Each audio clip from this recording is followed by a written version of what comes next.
e idealizadores. O conteúdo, as ideias e opiniões expressadas não refletem necessariamente a opinião da diretoria desta emissora.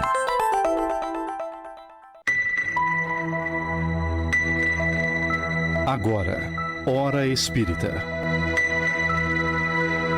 Um programa sob a responsabilidade das Casas Espíritas de Chapecó. Hora Espírita. Diálogos e esclarecimentos à luz da doutrina espírita.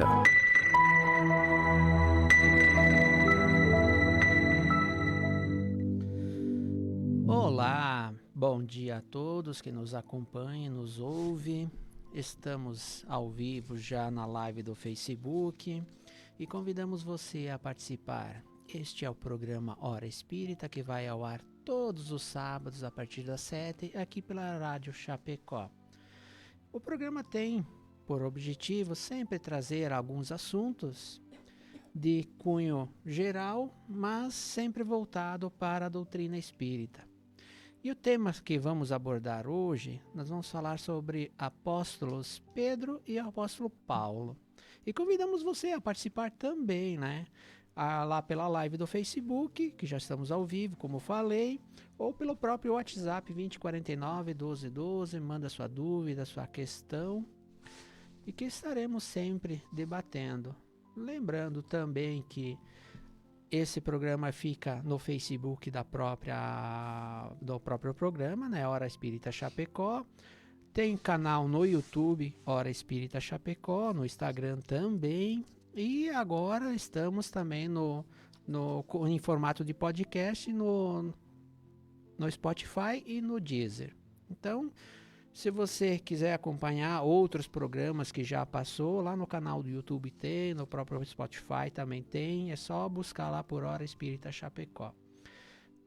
A equipe de trabalho que temos hoje, contamos com a Juliana, da Casa Espírita Nosso Lar. Bom dia, Ju. Tudo bem com você? Bom dia, Rony. Bom dia, Domingos. Bom dia a todos que nos acompanham. Bom dia, Domingos, da Casa Espírita Nosso Lar. Seja bem-vindo, Domingos. Bom dia, Rony. Bom dia, Ju. Bom dia, equipe técnica aqui da Rádio Chapecó. E bom dia a todos que nos ouvem. Esse que vos fala, Rony, da Casa Espírita Amor e Caridade. Estamos aí hoje, vamos ficar uma horinha debatendo, conversando um pouquinho sobre esses assuntos. Mas antes, vamos pedir licença para agradecer os nossos patrocinadores que nos ajudam aqui para que esse programa vai ao ar todos os sábados. A Palmar Impermeabilizações e a Agropecuária Marcon. A Palmar Impermeabilizações atua no mercado da construção civil com mão de obra especializada e fornecimento de toda a linha de materiais impermeabilizantes, incluindo sistemas de manta asfáltica, membrana líquida, aditivos, entre outros produtos. Agora com uma super novidade na linha de drenagem. Somos representantes oficiais da Macaferri, líder mundial em geossintéticos, como geotêxtil, geodreno, tubodreno e também a linha de fibras de polipropileno, que se tornam grandes aliados para a etapa de concretagem, trazendo para a obra maior resistência e segurança. Solicite seu orçamento. Estamos à disposição para lhe atender. Telefone WhatsApp 49-3323-5142. A Agropecuária Marcon está há 40 anos no mercado e tem tudo o que você precisa para o seu pet. Rações, vacinas, medicamentos e atendimento com médico veterinário. Oferece ainda ferramentas, sementes e mudas diversas, produtos para horta, lavoura e jardim. Produtos e equipamentos para detetização. Telefone 49-3322-3189. WhatsApp 499-9122-3212. Agropecuária Marcon. Rua Marechal Floriano Peixoto, 315L, na frente do INSS, Centro de Chapecó. Hora Espírita, um programa sob responsabilidade das Casas Espíritas de Chapecó. O tema que estaremos debatendo hoje é o apóstolo Pedro e o apóstolo Paulo. Os apóstolos de Jesus foram discípulos escolhidos por ele para aprender seus ensinamentos e espalhar a mensagem do Evangelho. Dentre eles destacam-se dois, Simão Pedro e Paulo, ambos desencarnados no dia 29/6. Para o Espiritismo, Pedro e Paulo são espíritos missionários, possuidores de evolução moral bem desenvolvida, que encarnaram na Terra para ajudar na evolução espiritual da humanidade. Estudiosos interpretam as suas trajetórias como símbolo de união entre as intuições e a razão. Pedro representa a perseverança e a transição da fé cega para a fé raciocinada, enquanto Paulo, o apóstolo dos gentios, é o grande estruturador intelectual e moral da doutrina de Jesus. A visão espírita sobre os ambos é amplamente fundamentada nas obras do Espírito Emmanuel, psicografadas por Chico Xavier, especialmente no livro Paulo e Estevão e o livro Boa Nova. O programa de hoje vai falar um pouco dessas duas figuras de alta hierarquia que ajudaram a consolidar o cristianismo na Terra. Por ser tratado de dois indivíduos como já diz o texto aqui de abertura, de alto gabarito, né? Nós estaremos falando um pouco de um pouco de outro, então vamos flutuar entre um e outro, falando um pouco de Pedro, depois um pouco de Paulo e assim vai. E daí depois vamos ter até uma questão aí que as histórias vão se convergir entre os dois, né? Mas para começar, né, Domingos, vamos falar de Pedro. Quem é Pedro para o Espiritismo? São duas figuras fascinantes, né? Quando a gente se aprofunda na história deles, realmente vieram numa missão grandiosa de transformação da criatura humana.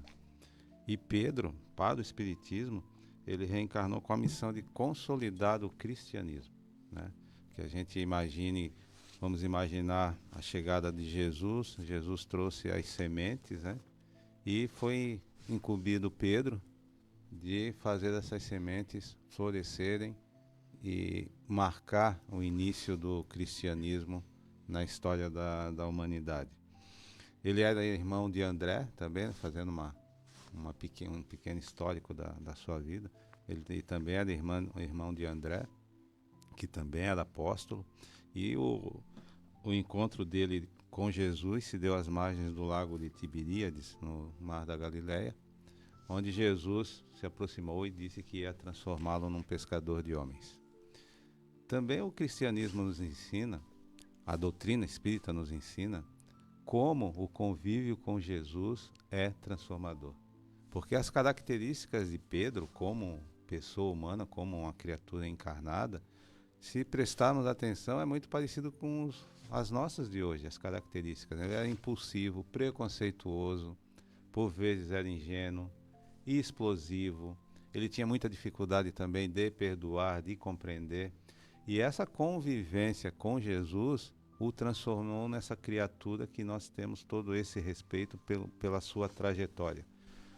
Após o desencarne de Jesus, após a crucificação, ele abraçou essa responsabilidade, né? Tanto é que Jesus afirmou que sobre ele construiria a sua igreja, né? Não uma igreja física, mas um farol de luz que iria espalhar o evangelho do Cristo. E Jesus era tão transformador na vida das pessoas, né? E vamos tirar pela nossa, a partir do momento que a gente tem esse contato com ele, que existem várias passagens de Pedro que Jesus usava também como exemplo para os outros apóstolos. Tem uma passagem muito interessante que naquela época, quando você queria falar de alguém, né, ou que toda aquela cidade conhecesse a personalidade daquela pessoa, se ia para a praça e se detonava aquela criatura, né? Geralmente iam para a praça não para elogiar, iam para falar mal. E numa desses acontecimentos, o cunhado e o sobrinho do Pedro foram para a praça criticá-lo porque ele estava dilapidando os bens da família, não a fortuna, os bens da família, porque ele se preocupava mais em seguir o pescador, o carpinteiro, que era Jesus, do que exercer o seu trabalho de pescador, né? Porque Pedro era um pescador, sua profissão era pescador. E o filho do Pedro contou para ele, olha, aconteceu isso e isso lá na praça. E ele imediatamente foi. E quando ele foi para a praça, ele também fez a mesma coisa. Ele detonou o sobrinho, né, e o cunhado. E Jesus tinha o hábito de todos os finais de tarde, se reunia com os apóstolos para fazer o que nós conhecemos hoje como Evangelho no Lar. Eles oravam, conversavam entre si. E quando Pedro chegou, né, muito furioso, e Jesus, como se não soubesse, né, mas perguntou ele o que havia acontecido, ele contou todo o relato. E aí Jesus perguntou para ele: Pedro, o que é necessário para se fazer uma casa? Aí Pedro foi numerando: precisa de telhado, precisa de porta, precisa de janela. E Jesus sempre pedindo: e mais o quê? E mais o quê? E mais o quê? Quando ele chegou, depois de ter citado tudo, ele disse para Jesus: olha, não falta mais nada. Aí Jesus disse: faltam as ferramentas. Você já pensou que seu cunhado e seu sobrinho foram as ferramentas para você exercitar a compreensão e a paciência? Você está se sentindo melhor depois de ter ido à praça e ter feito o mesmo que eles fizeram? E aí Pedro disse que não se sentia melhor por aquilo.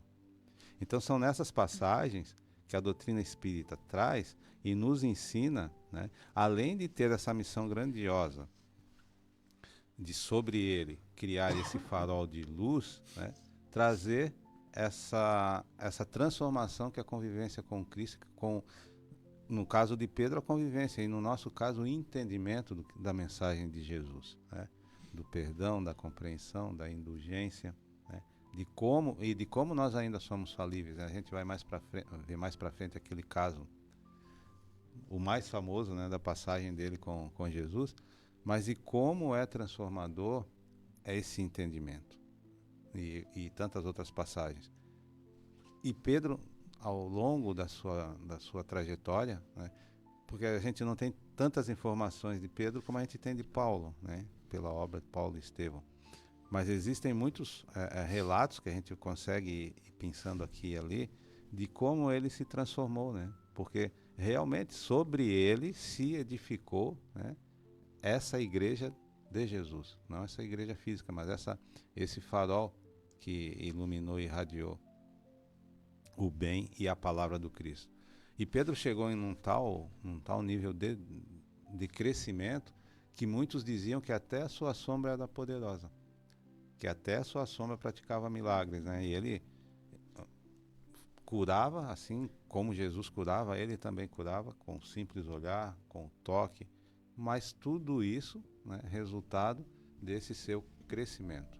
E a doutrina espírita também nos ensina que Pedro não veio como uma figura infalível, né? Pelo contrário, ele veio representando, e naquela época isso ainda era muito corriqueiro, né?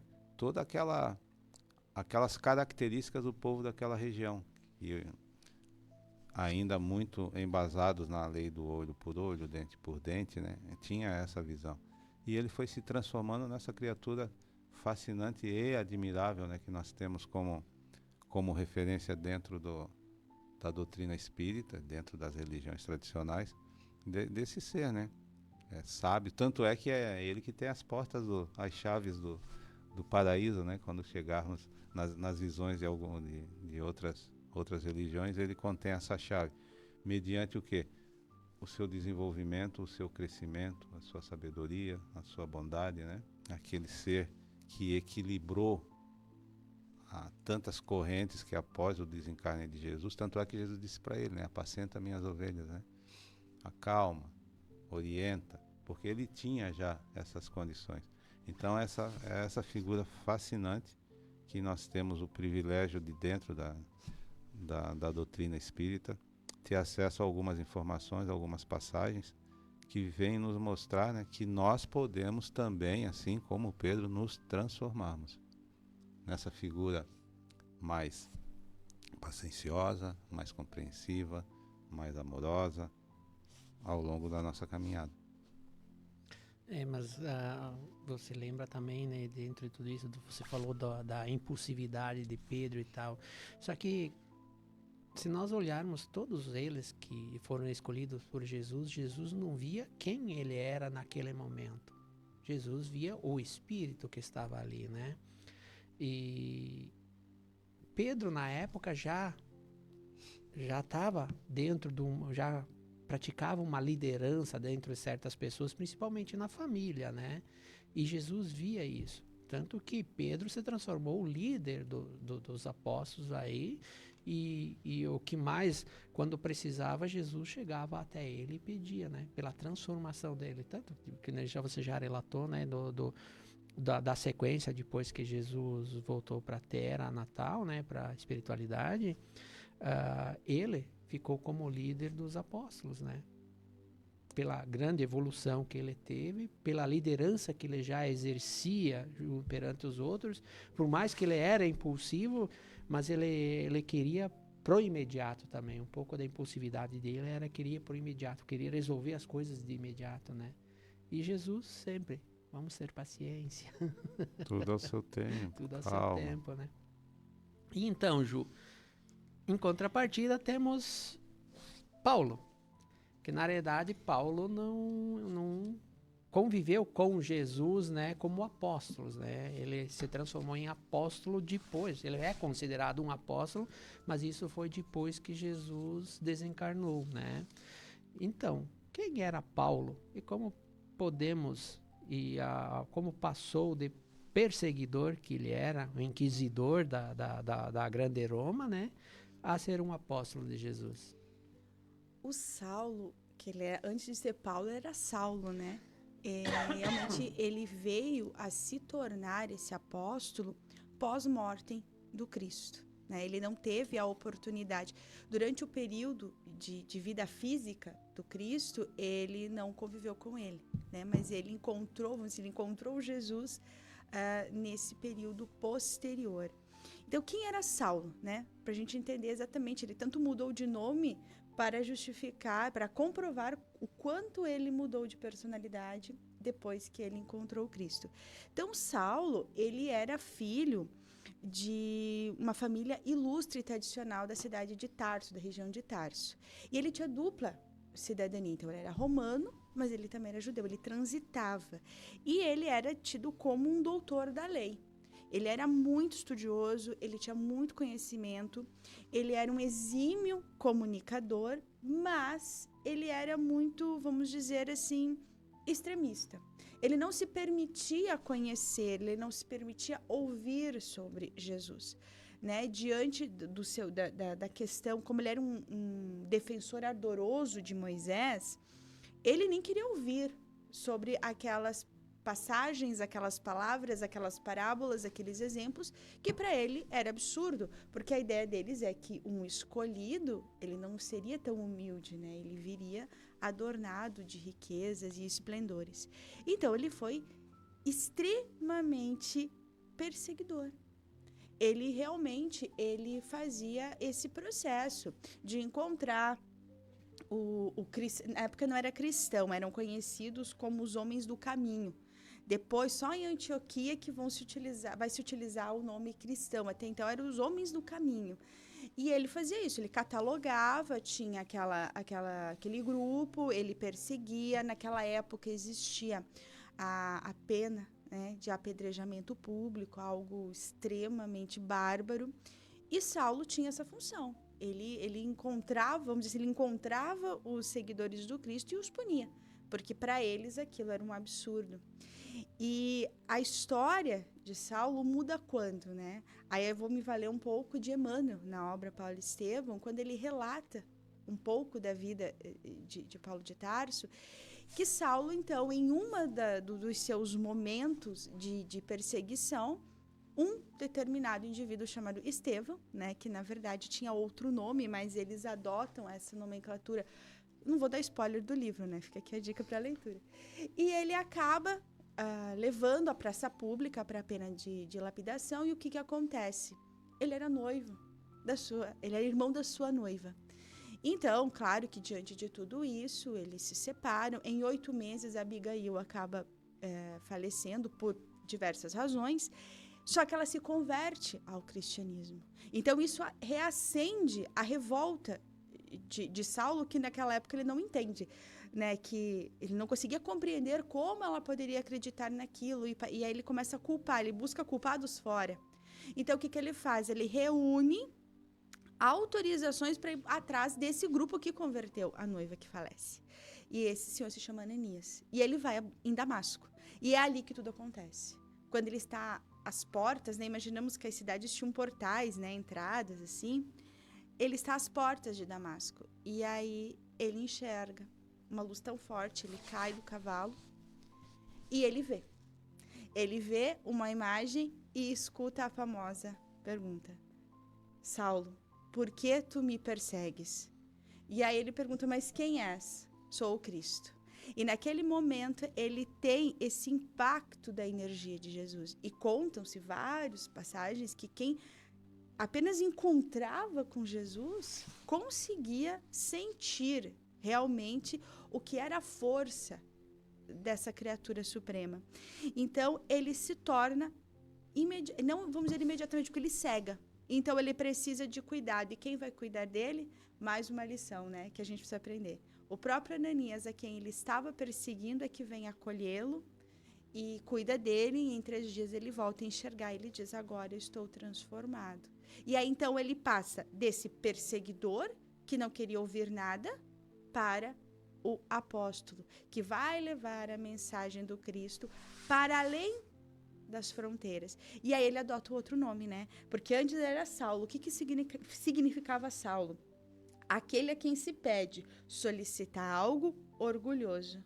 E então ele se transforma em Paulo, que é modesto, pequeno e humilde. E a partir desse momento ele realmente se transforma e ele vive tanto essa doutrina de Jesus que em determinado momento ele diz, já não sou eu mais quem vive, mas o Cristo que vive em mim. Em que sentido? Eu compreendi a moral de Jesus. Eu compreendi que nós somos irmãos. Eu compreendi que não tem diferenças. Eu compreendi que todos estamos aqui para evoluir e caminhar juntos. Então, Paulo é essa figura encantadora, tem muito mais, como o Domingos mesmo disse, tem muito mais documentos e registros de Paulo do que de Pedro. Mas a vida dele é fantástica. E para o Espiritismo? Aonde entra esta criatura, né, fantástica? Ele tem uma relação muito próxima a Emmanuel. Quem era Emmanuel? Emmanuel era um dos mentores, o principal mentor espiritual do Chico. E Emmanuel dizia que ele era um missionário do Evangelho, Paulo, né? E daí nessa obra, Paulo e Estevão, que ele é de 1941, ele detalha essa conversão e todos os desafios que Paulo tem dali para diante. E Emmanuel dizia que ele era um realizador, que soube transpor o abismo entre o ego humano e a mensagem do Cristo. Então, o que a gente pode entender? Que Paulo, que nasceu Saulo, é esse exemplo vivo de como podemos reprogramar a nossa vida e de como sempre a gente está tendo a oportunidade de renovar as nossas atitudes. Então, ele era extremamente preso a dogmas, era o perseguidor dos seguidores do Cristo, mas ao enxergá-lo, ele se questiona e modifica.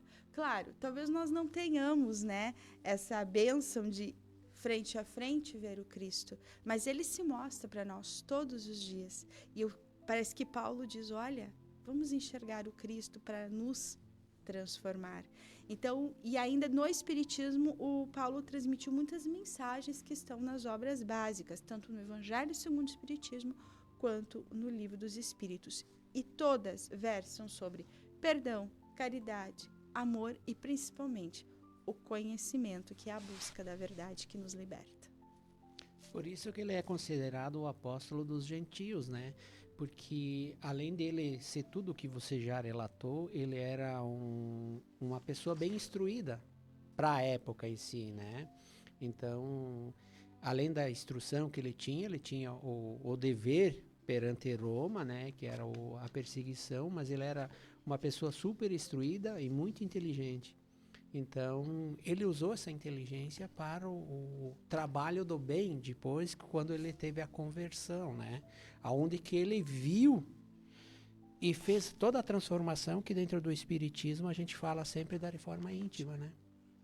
Então, ali está um exemplo, um dos maiores exemplos a tal da reforma íntima, que todos nós podemos fazer, né? Mas você falou do spoiler também.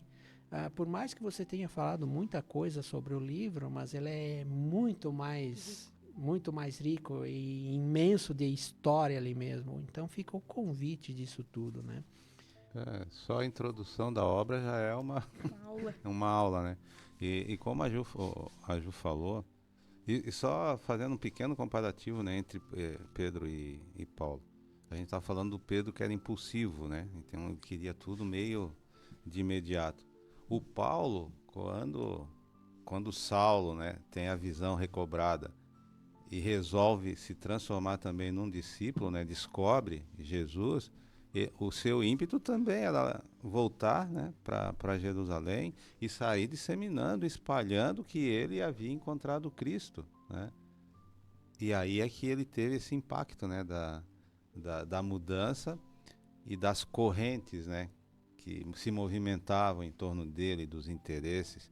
E também quando a gente fala, o Saulo foi um grande perseguidor, né, com certeza ele foi, mas certa vez estava vendo acho que, se eu não me engano, foi o Divaldo que falou sobre isso, né? Era admirável no Saulo de Tarso a fé, né? Por que que ele perseguia cristãos, né? Os cristãos? Porque ele sentia uma ameaça, né, a tudo o que ele entendia, né, que Deus, né? representava, né? Então a fé dele em Deus era muito grande, né? Só que ele trabalhava de uma maneira contrária, né, ao que os mandamentos de Moisés ensinam, né? A gente lê os 10 mandamentos, ali está configurado, né? Amar, perdoar, compreender, né? A gente se isentar da vaidade, da inveja, do ciúme, está tudo ali nos evangelhos, né?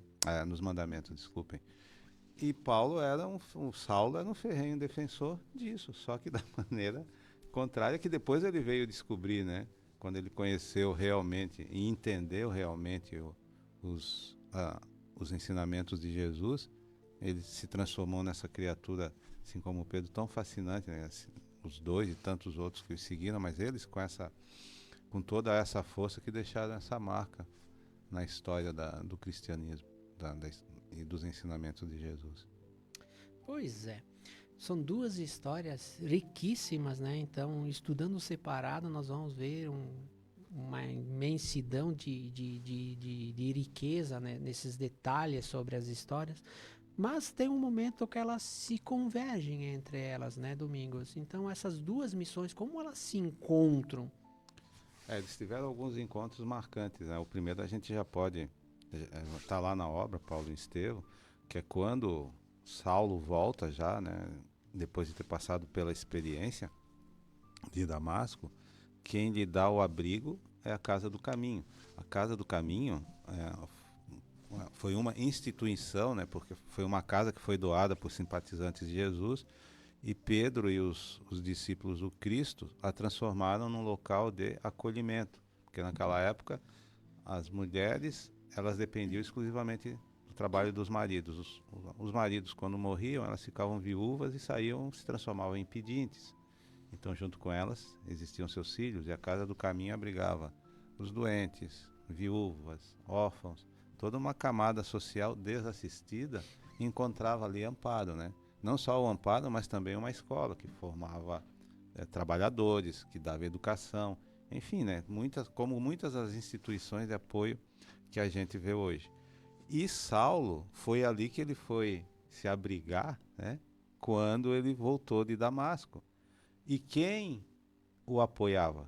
Pedro e, se não me engano, André. Porque os outros discípulos viam nele uma ameaça, achavam que ele estava ali disfarçado de bonzinho, né? Era o lobo em pele de ovelha, para entregar todo mundo para os judeus e, em consequência, para serem julgados pelos romanos e condenados, como acontecia com todos os cristãos da época. Então aí já se deu esse primeiro encontro, né?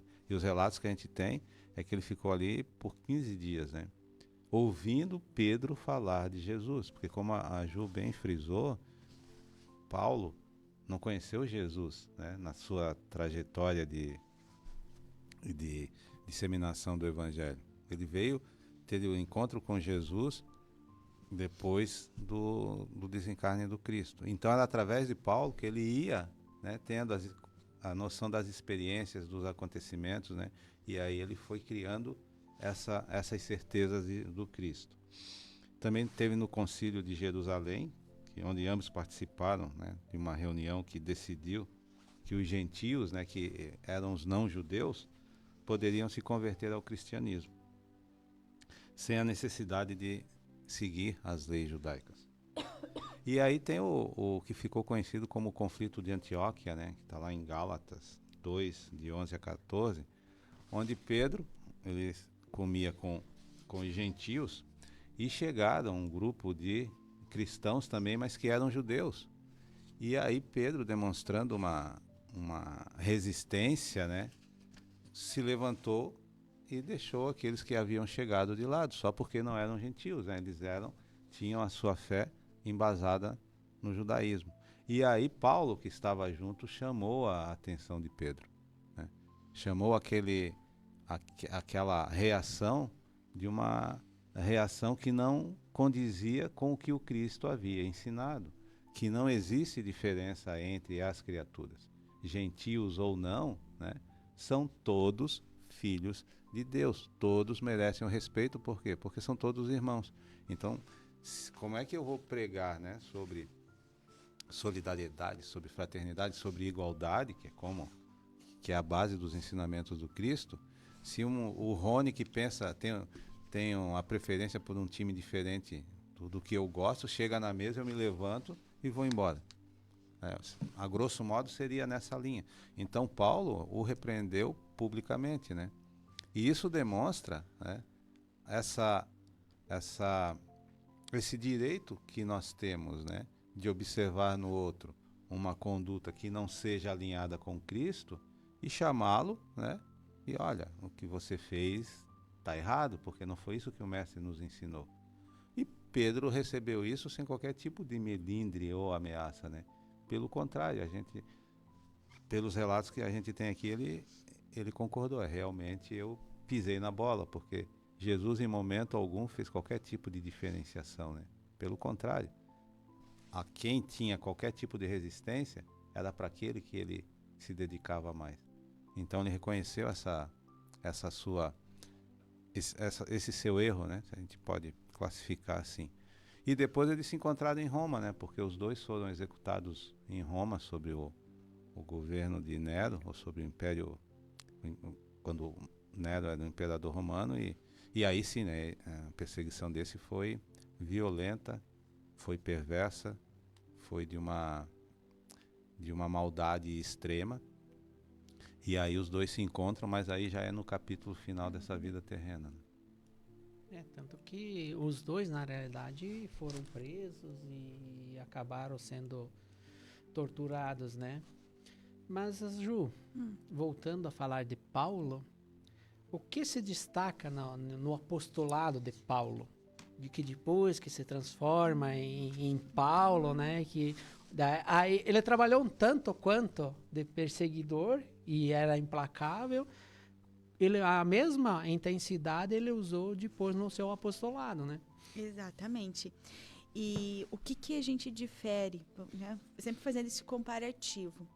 O Pedro, até pela própria Casa do Caminho, até pela própria estrutura, ele ficou bem circunscrito a essa região de Jerusalém. E como você mencionou antes, Paulo tinha essa capacidade de transitar.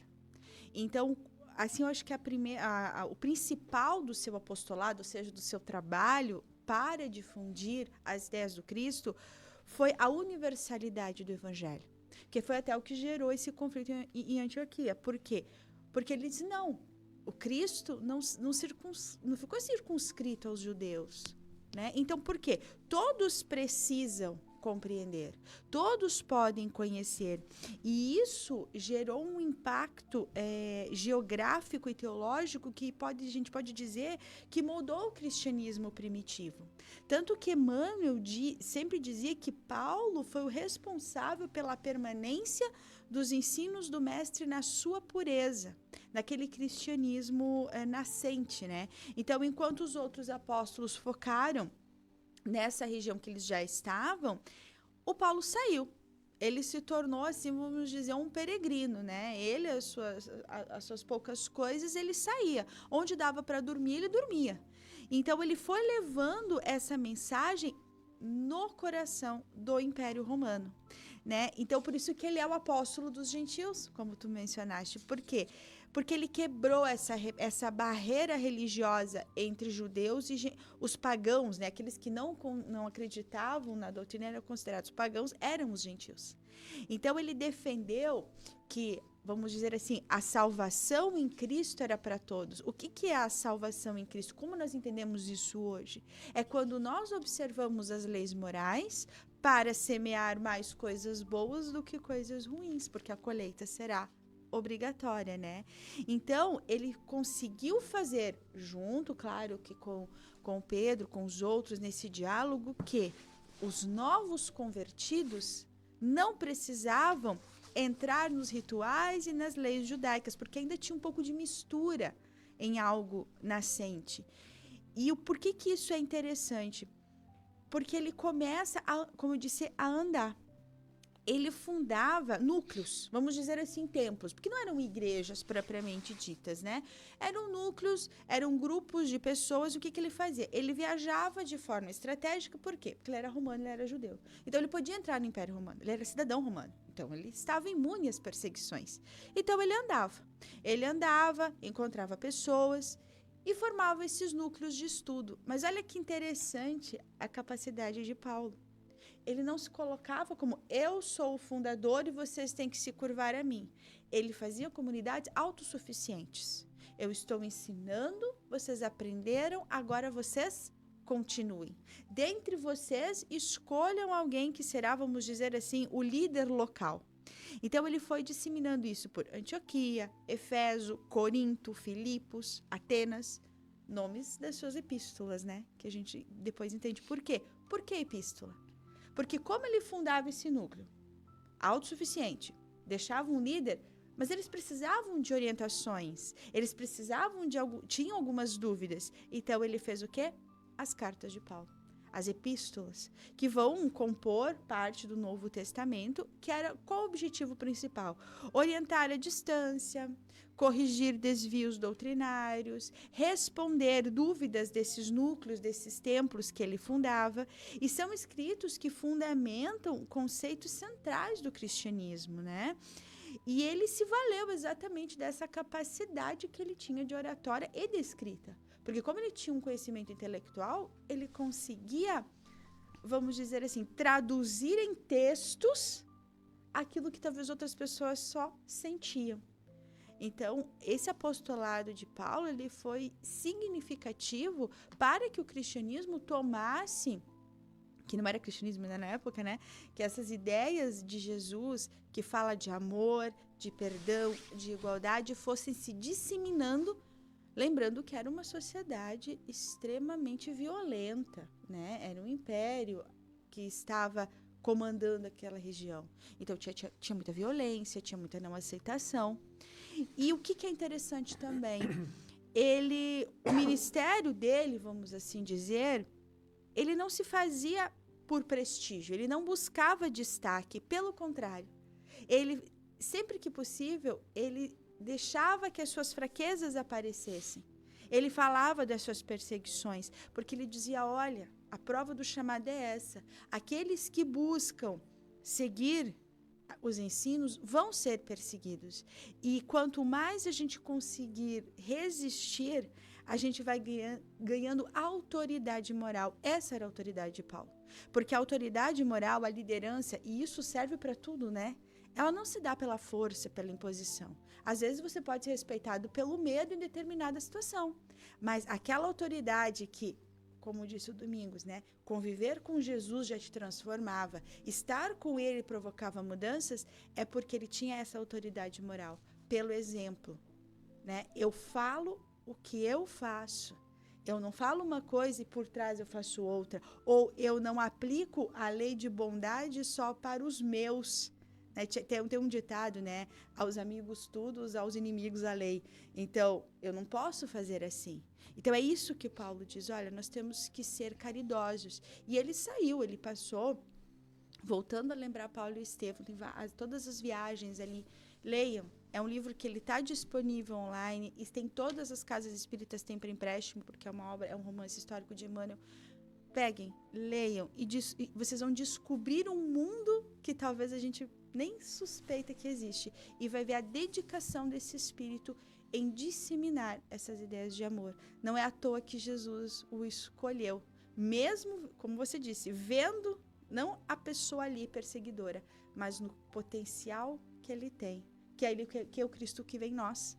Não somos o que nós somos hoje, mas o potencial daquilo que nós temos para nos tornarmos melhores.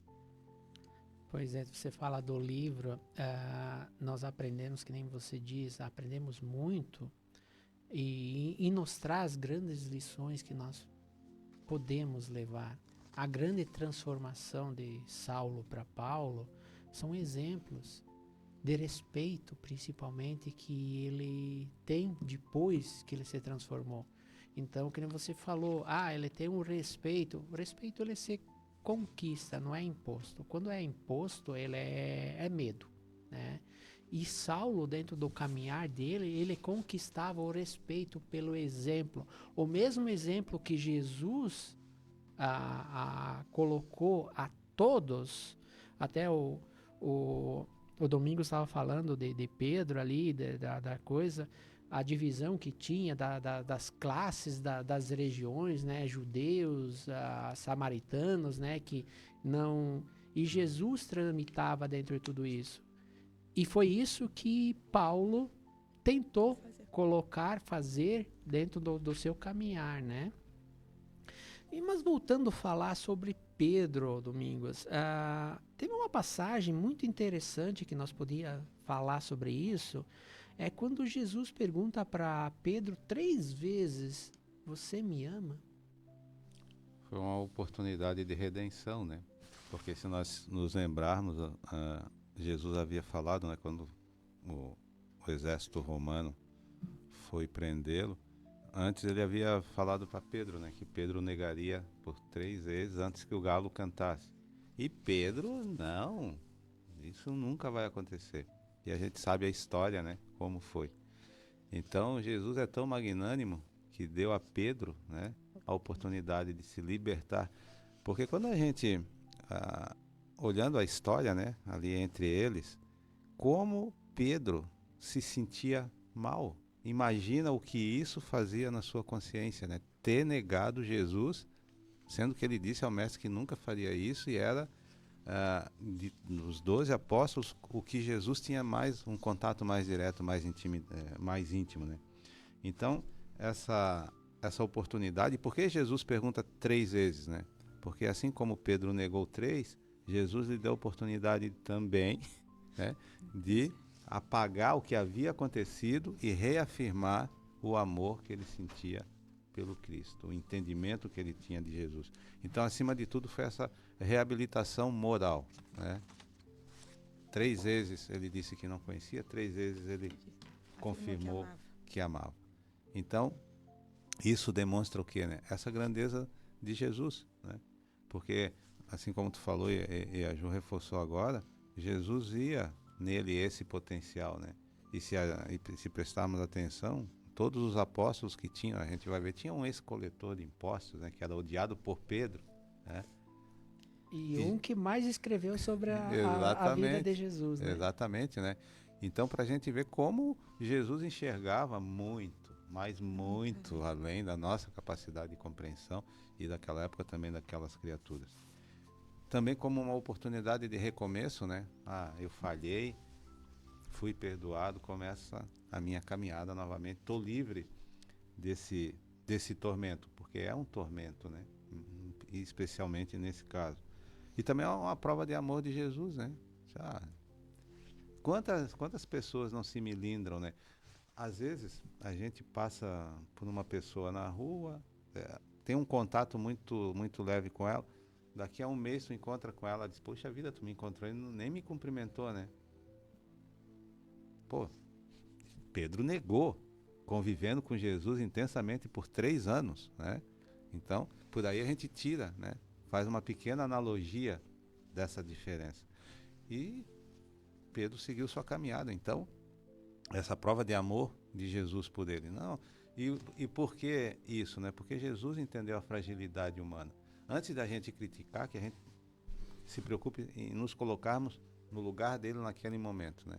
Imagina os soldados romanos, aqueles 2 metros de altura, com lança, armados, né? Com aquele olhar feroz. O que não passou na cabeça dele, mas puxa vida, se eles me prenderem, me matarem, como fica a minha família? Porque ele tinha a família dele para zelar. Então, naquele turbilhão de emoções, né? De traições, porque dentro do grupo tinha um traidor, né? Tinha um traidor. Então, e o que Jesus fez? Entendeu isso como um acontecimento normal, é da natureza humana, né? E perdoou.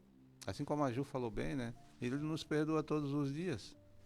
Todos os dias nós cometemos aí nossos delitos, nossas falhas, né?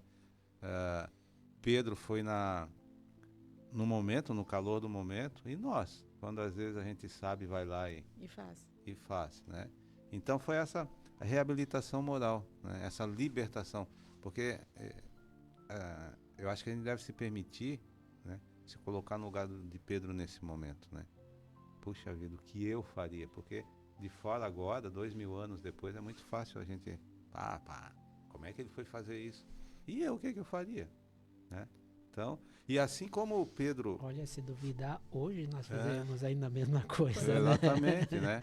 Exatamente. E se a gente vê esse acontecimento de Pedro com Jesus, a gente vai ver que Pedro recebeu a oportunidade também de fazer essa mesma prática.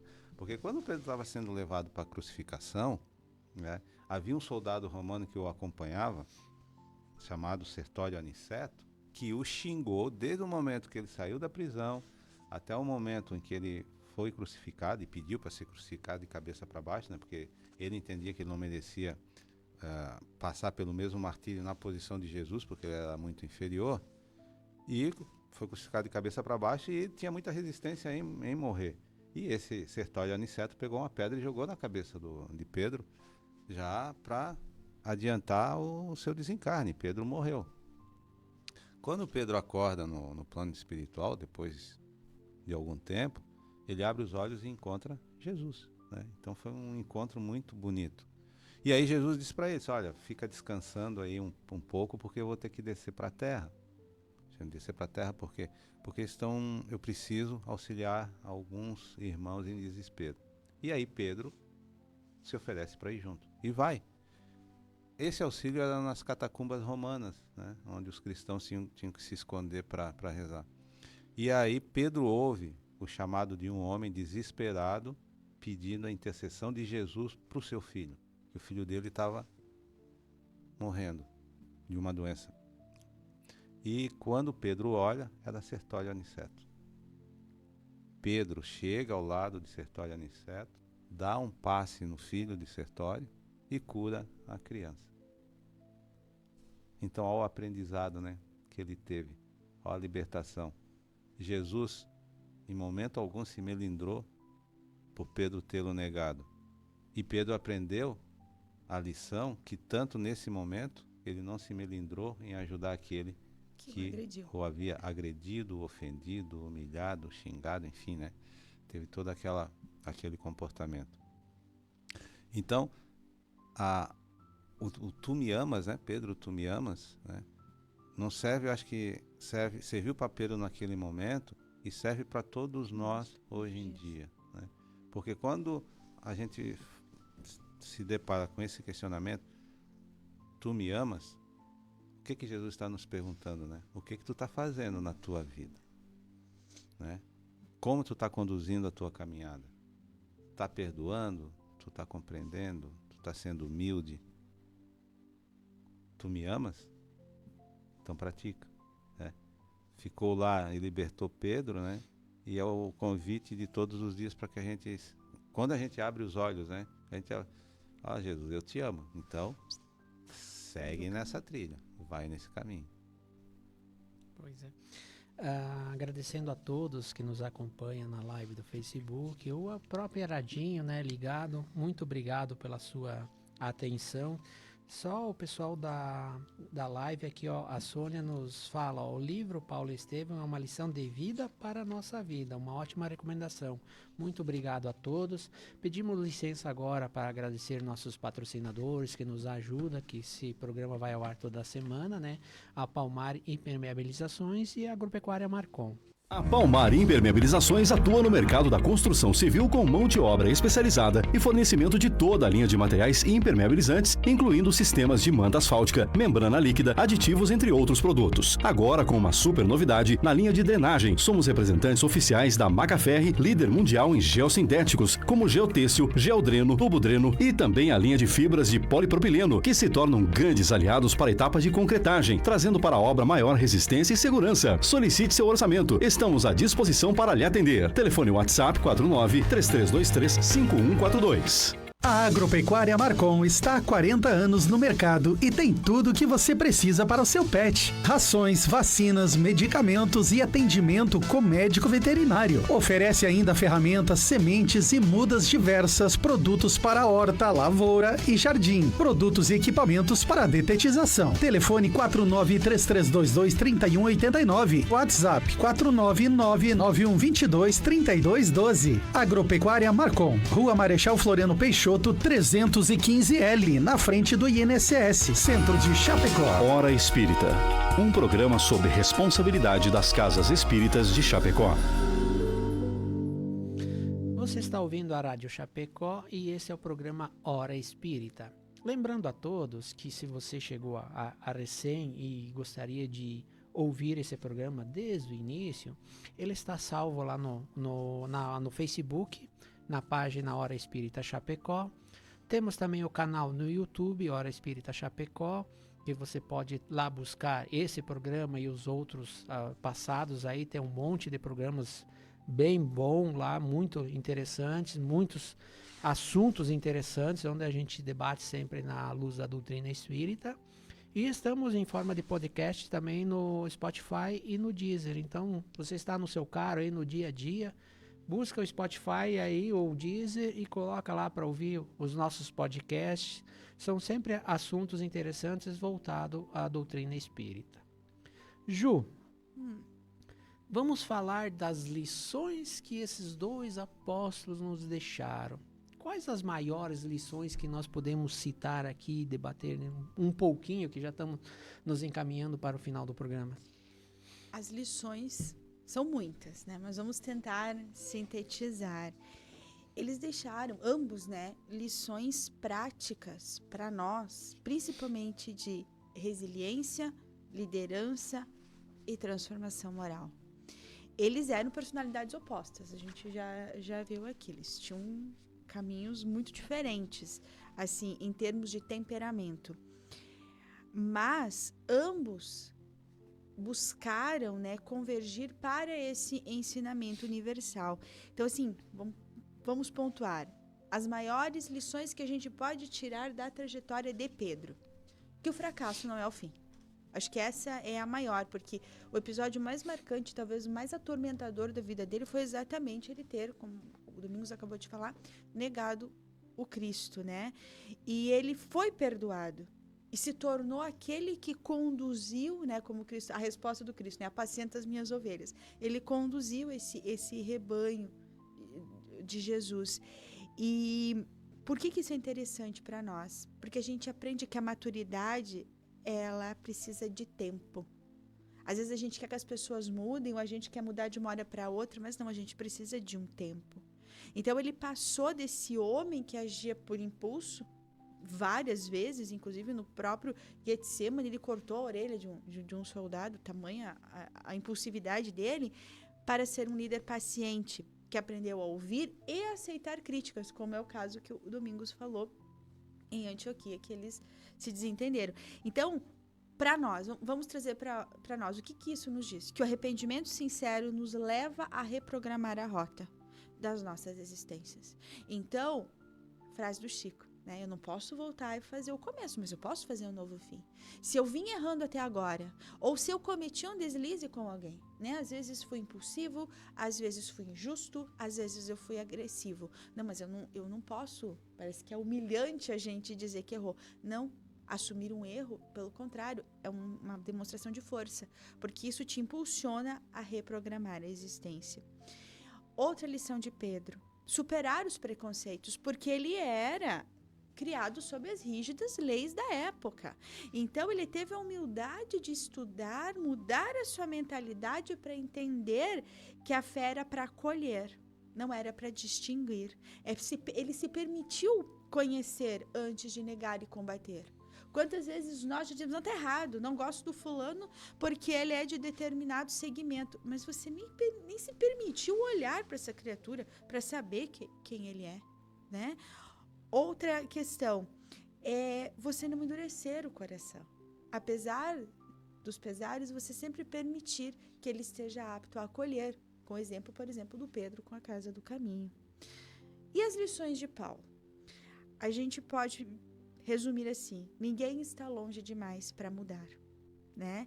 Porque ele é a prova que de perseguidor se tornou propagador, provando que, e aí veio o que a doutrina nos ensina, que o passado não determina o nosso potencial. A gente tem uma trajetória, talvez de erros, de desacertos, mas isso não quer dizer que nós não possamos nos tornar pessoas boas, né? O erro é a lição que nos serve para nos impulsionar, jamais para ser uma pedra que nos prenda na culpa, de jeito nenhum.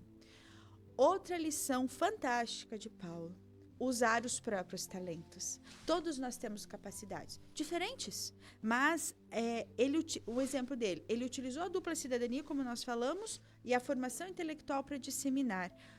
Ele fez aqui o bom uso da inteligência, a boa aplicação dos talentos, que nós temos a parábola de Jesus que nos convida, né?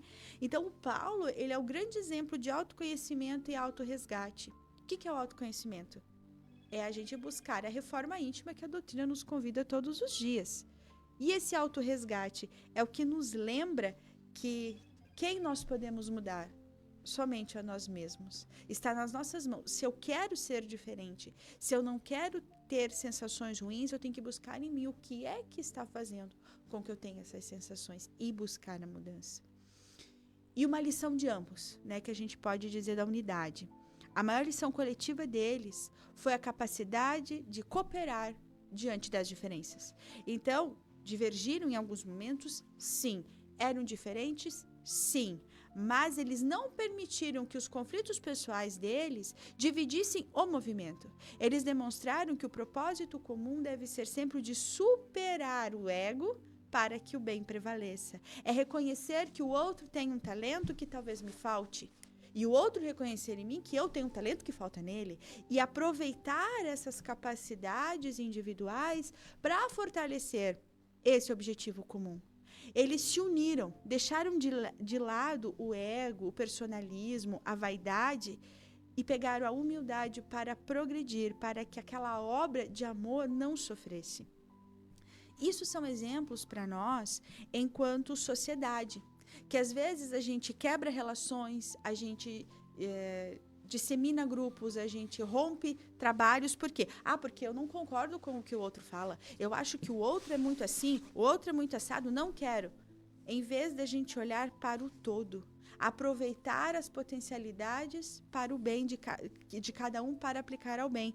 E isso é a gente viver em sociedade. É aproveitar o talento de cada um para fazer com que o melhor aconteça.